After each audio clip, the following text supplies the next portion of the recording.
Every Sunday morning, before the English neighbor even wakes up, my people are already glowing. No serum, no toner, no 30-step routine. Just a Lancaster County farm woman, age 70, with skin that stops strangers cold. Her name is Emma Yoder. She has never once walked into a Sephora. She has never spent $40 on a moisturizer. And her face looks like she has. The billion-dollar skincare industry does not want you to sit with that fact too long. Because Emma's skin is not an accident. It is the result of a 150-year-old ritual passed down without a single written instruction. No bottles, no creams, no store, just what God put in the ground and the sky. I am not selling you a thing, because there is nothing to sell. But by the end of this, you will know every single step, nothing held back. That was a Sunday morning in Lancaster County, 2019. By 2024, Emma's ritual had quietly spread to thousands of households who had never once set foot on an Amish farm. The quiet Sunday. There is a reason this ritual happens on Sunday and not any other day of the week. It is not tradition for tradition's sake. The body has its own logic, and Sunday is where that logic finally gets room to breathe. Think about what the other 6 days do to a person. Early mornings, physical labor, stress that starts before sunrise and does not stop until after dark. The body under that kind of load is not thinking about your skin. It is thinking about survival. Cortisol, the stress hormone, stays elevated. Inflammation quietly builds. The skin, which is the body's largest organ, gets pushed to the back of the line. You can feel it by Thursday. The face looks tired in a way that sleep alone does not fix. The eyes look heavier. The tone looks flatter. That is not imagination. That is cortisol doing its slow, cumulative damage to the skin's surface. But on Sunday, something shifts. Cortisol drops. The nervous system exhales. The jaw unclenches. The shoulders drop an inch. And the skin, finally given a break from the relentless demands of labor and obligation, begins to do what it was always designed to do: repair. This is not folk belief. This is measurable biology. Lower cortisol levels are directly tied to reduced skin inflammation. Rest days allow the body to redirect resources towards cellular repair rather than physical output. Skin cell turnover, the process by which old cells shed and new ones surface, runs on roughly a 7-day cycle. A weekly ritual does not just feel right. It aligns with the skin's own internal clock. The body is already running this schedule. The ritual simply meets it there. The Amish elders noticed this long before anyone had a name for it. The oral history passed down through communities in Lancaster and Holmes County, Ohio, carries a specific observation. Elders would say that faces look different on Sundays, brighter, softer. Even before the ritual was formalized into steps, the pattern was already visible. They called them Sunday faces, not a metaphor. A consistent, observable difference that the community noticed and named and then built a practice around. Emma Yoder, who has lived in Lancaster County her entire life and learned this ritual from her grandmother, who learned it from hers, puts it plainly. She says, "We did not invent this. We just never stopped doing it." That distinction matters more than it might seem. This is not a discovery. It is a continuity. A practice that survived precisely because it was never commercialized, never packaged, never handed off to a marketing team with a quarterly revenue target. It stayed in the community because it worked, and it worked because it was built around the body's own rhythm rather than against it. No one had to be convinced to keep doing it. The results were visible on the faces of the women who did. The 7-day cycle, the rest day cortisol drop, the Sunday face, all of it pointing to the same conclusion. The timing is not incidental. The timing is the ritual. The first water. If you had asked anyone in Lancaster County about well water skincare back in 1890, they would have told you it was simply how you washed your face. They had no idea they were sitting on one of the most effective skin toning methods a person could practice. It begins before sunrise. The house is still dark. The farm is quiet in a way that only exists in those minutes before the animals stir and the day makes its demands. The floorboards creak once under her feet. The air inside the house is cool and still, carrying the faint smell of wood smoke and dried herbs from the night before. The woman of the house rises, moves through the dark without lighting a lamp, and walks to the well. The bucket handle is cold in her hand, the iron slick with overnight dew. She lowers it, hears it hit the water below, a hollow knock followed by a slow fill, and pulls it back up hand over hand, the rope rough against her palms. She sets the bucket on the stone ledge beside the well and stands there for a moment, the cold air pressing against her face, the sky still a deep, unbroken grey above the tree line. This is not a dramatic gesture. It is a deliberate one. The water drawn from a well in the early morning hours is cold, genuinely cold. Not refrigerator cold, but earth cold, the kind that has been sitting deep in the ground away from the warmth of the day. And that temperature is not incidental. It is the first active ingredient in the entire ritual. Cold water applied to the face causes an immediate vascular response. The capillaries constrict. Blood is briefly redirected inward. Then, as the skin warms again, circulation surges back to the surface in a rush. Do that repeatedly, and you are manually driving blood flow to the skin in a way that no cream can replicate. You are waking the face up from the inside. The color that follows is not cosmetic. It is circulatory. But the temperature is only part of it. Well, water carries what municipal tap water has had stripped out of it: calcium, magnesium, silica. These are not exotic compounds. They are minerals that occur naturally in the earth, and when they come into contact with skin, they tone it. They tighten it. Silica in particular has a long history in dermatological research as a compound that supports collagen structure. The women drawing this water did not know the word silica. They knew that their skin felt different after using it. Firmer, cleaner in a way that was hard to describe but easy to see. That was enough. The method itself is specific. The face is splashed 7 times with cupped hands of cold well water. Not rubbed, not scrubbed. Cupped and splashed, so the water makes full contact with the skin surface and then falls away cleanly. 7 repetitions is not a mystical number. It is a practical one. 7 splashes is enough to fully saturate the skin surface, to bring the temperature of the face down completely, and to allow the mineral content of the water to do its work. Fewer than that, and the effect is incomplete. More than that, and you are simply getting wet. No soap, no cloth, nothing between the water and the skin. This is the part that runs against everything the modern skincare industry has built its revenue on. The instinct, trained into consumers over decades of advertising, is to add something. A cleanser, a toner, an essence, a mist. The Amish practice removes that instinct entirely. The water is enough. The water is the product. And the skin, left to interact with mineral-rich cold water without interference, responds in exactly the way it was designed to respond. And somehow, it gets worse for the industry when you consider the timing. Pre-dawn, the skin is still in its overnight repair cycle. The cellular processes that rebuild and restore the skin surface are most active in the hours of sleep and in the quiet hour just after waking. Introducing cold mineral water at exactly this moment, before the skin has been exposed to sunlight, pollution, or the friction of daily life, means you are working with the skin's biology rather than interrupting it. The pores are receptive. The surface is undisturbed. The repair work that happened overnight has not yet been compromised by the day. If that sounds bad for the $30 toner sitting on your bathroom shelf, keep watching. Now, the honest caveat, because this ritual has always been honest. Not everyone has a well. Emma Yoder knows this.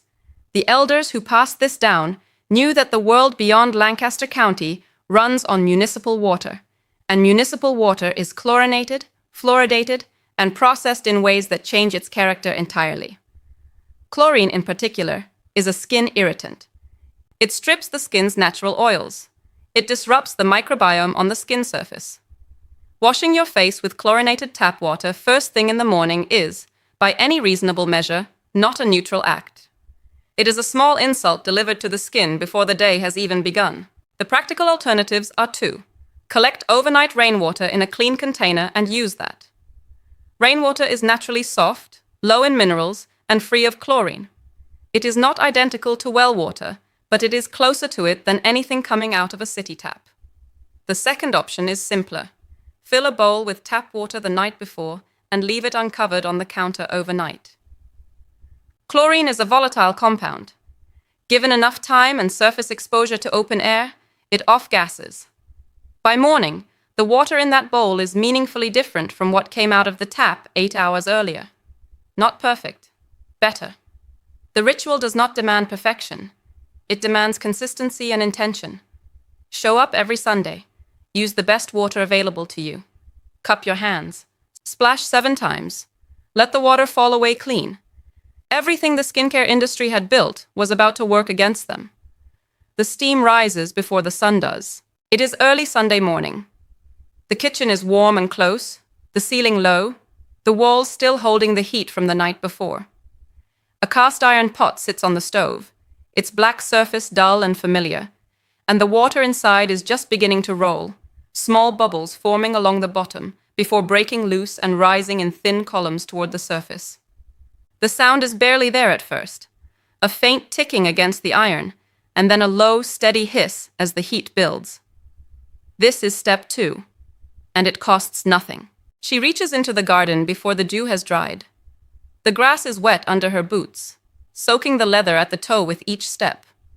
A handful of chamomile, the small white flowers still closed in the cool air, their stems releasing a faint apple-like sweetness the moment her fingers close around them. A few stems of calendula, their orange petals folded tight against the morning chill. A fistful of fresh mint pulled from the patch beside the fence post, releasing its sharp, clean scent the moment the stems snap, so strong it catches at the back of the throat. She carries the bundle back inside with both hands, the stems still beaded with dew, and lays them on the wooden counter beside the stove.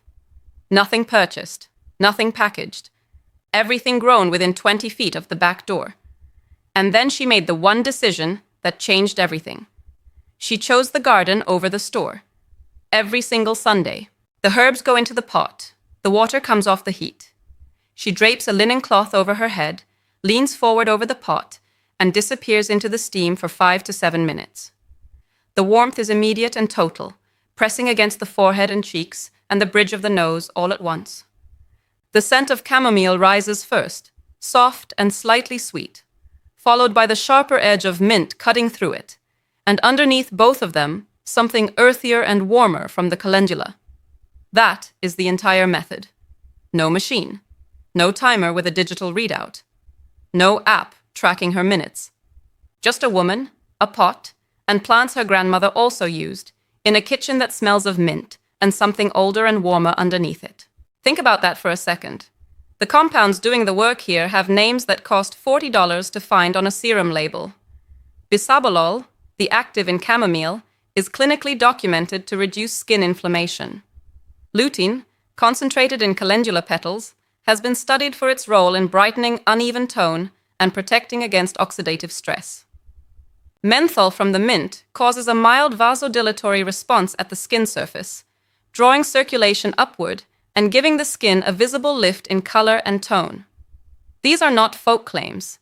These are measurable molecular interactions happening inside a $5 pot of boiling water on a farmhouse stove. In 2024, Dr. Rebecca Stoltzfus published findings from a lifestyle study examining Amish women who incorporated weekly herbal steam into their Sunday morning routine. The control group used no steam. The herbal steam group showed measurably reduced facial redness across a 12-week observation window. Stoltzfus noted that the consistency of the practice, same day, same herbs, same duration, appeared to be as significant as the compounds themselves. The ritual was the variable, not the product. The steam opens the pores. That part is well understood. Heat causes the follicular openings to dilate, releasing trapped sebum and environmental debris that a splash of water alone cannot reach.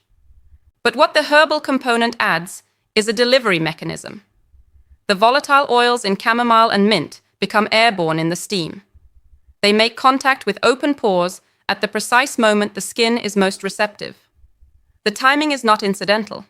It is the point. The clock was already ticking. The beauty industry just could not hear it yet. In winter, when the garden is bare and the chamomile has long since dried on its stem, the method does not stop. Summer bundles hang from the rafters of the pantry, tied with twine, dried slowly in the shade, so the volatile oils are preserved rather than cooked out. A handful of dried chamomile in January performs nearly the same function as fresh in July. The Amish do not buy the dried version in a tin from a specialty shop. They stored it themselves in August. The supply chain is the backyard. The inventory is the harvest. There is no exotic ingredient in this step. No rare botanical flown in from a mountainside. Chamomile grows in every temperate climate on Earth. Calendula is considered a garden weed in some regions. Mint spreads so aggressively that most gardeners spend time trying to contain it, rather than cultivate it. The plants that the skincare industry charges a premium to extract and stabilize and bottle are the same plants that grow uninvited along the edges of a fence post. The turning point is not the steam itself. It is the realization of what the steam represents. A complete, functional, scientifically supported skincare step that requires no purchase, no subscription, no loyalty program, and no algorithm to recommend it to you. It has been practiced in Amish communities for generations because it worked, not because it was marketed, because it worked. What changed after Stoltzfus published her findings was the conversation, at least in certain circles. Dermatologists who had dismissed herbal steam as anecdotal began asking different questions. The data was not dramatic. It was consistent. And consistency, in clinical research, is often more meaningful than a dramatic outlier result. Consistent outcomes across 12 weeks, across multiple subjects, with no product variable, pointed to something the industry had not accounted for. The practice itself was the mechanism. But this was not just about herbal steam anymore. It was about what happens when an entire system of skincare, built on simplicity and repetition and the intelligence of the body, gets compared directly to a multi-billion-dollar industry built on novelty and replacement, and the manufactured anxiety that what you are currently using is already obsolete. The pot is still warm. The steam has settled. The herbs are spent, their color leached into the water below, the chamomile flowers pale and translucent, the calendula petals soft and collapsed against the bottom of the pot. The surface of the water is still, faintly golden from the calendula, carrying a last thin curl of vapor that drifts sideways and disappears. But that water is not wasted. It sits in the pot, cooling slowly, carrying everything the chamomile and calendula released into it. This is where step 3 begins, and it is the step most people get completely wrong before they even start. There is a reason this story is still talked about today. She takes a length of linen cloth, not terry cloth, not a synthetic microfiber square from a skincare kit. Linen, woven from flax, the same material that has been used in Amish households for generations, for wrapping, for pressing, for cleaning, because flax fiber carries a natural antibacterial property that synthetic alternatives simply do not replicate. She submerges the cloth in the cooled herbal water, pressing it down with both hands until the fabric is fully saturated, the pale linen darkening as it drinks the liquid in. She wrings it slowly, deliberately, both hands twisting in opposite directions until it is damp but not dripping. And then she presses it against her face, both hands flat. Even pressure across the forehead, the cheeks, the chin. The cloth is warm, not hot, carrying just enough residual heat to keep the pores receptive without causing any discomfort. Not scrubs, not drags. Presses. 10 seconds of contact. Lift, reposition, press again. The motion is deliberate. It is slow. It looks, to an outside observer, almost boring. And that is exactly the point. The real question is what happened behind closed doors when the skincare industry first started paying attention to practices like this one. Because what the pressing motion does is mechanically distinct from scrubbing in a way that matters enormously to the skin. Scrubbing creates friction. Friction causes micro tears in the stratum corneum, the outermost layer of skin. Those micro tears trigger an inflammatory response. That inflammation, repeated weekly or daily, accumulates over time. It is the reason aggressive exfoliation can leave skin looking raw, reactive, and paradoxically more uneven than before. The press does none of that. It applies even gentle pressure across the surface. The pores, already dilated from the steam, release their loosened contents into the cloth without any mechanical force being required to dislodge them. The debris comes out because the steam prepared it to come out. The cloth simply receives it. 6 words. The cloth does not do the work. The steam did the work. The cloth collects the result. That distinction is the entire philosophy of this step compressed into a single sentence. And it is a distinction that the modern skincare industry has spent decades obscuring. Because friction sells scrubs, and scrubs sell replacements, and replacements sell quarterly revenue. Linen specifically has been studied in textile research for its interaction with skin. The natural flax fibers have a slightly rough texture at the microscopic level, but that texture functions as a passive, non-abrasive collector rather than an active abrasive. It lifts without scratching. It absorbs without stripping. And because linen is naturally resistant to bacterial growth, the cloth does not become a reservoir for the microbes it removes from the skin. A terry cloth towel, by contrast, traps moisture in its loops and becomes a breeding environment within hours of use. The warmth of a bathroom accelerates that process. The cloth you dried your face with on Monday morning is not the same cloth by Thursday. 1 cloth per person. That is the rule. Washed in plain soap after every use. Dried in the sun, not in a machine. No fabric softener. No dryer sheets. The reason is specific, and it matters. Fabric softener works by coating fibers with a thin layer of chemical lubricant. That coating transfers to whatever the fabric touches next. When a softener-treated cloth presses against freshly steamed open pores, those chemical residues make direct contact with the most receptive skin surface of the entire week. The Amish do not use fabric softener because they have never needed it. But the reason it matters here is biochemical, not cultural. After the pressing is done, she holds the cloth flat against her face one final time, both palms steady, and counts to 10 under her breath. Then she lifts it straight away from the skin without dragging, folds it once, and sets it aside. The skin underneath is faintly flushed, warm to the touch. The pores visibly smaller than they were 20 minutes ago. The herbal water has done its work. The linen has collected what the steam loosened, and the face that looks back from the small mirror on the kitchen wall is not the face that walked in from the cold well an hour before. It is cleaner, quieter, more itself. Up to this point, the skincare industry had been winning. That was about to flip. 15 minutes after first light. Still skin drinks deepest. Subscribe so you do not miss it.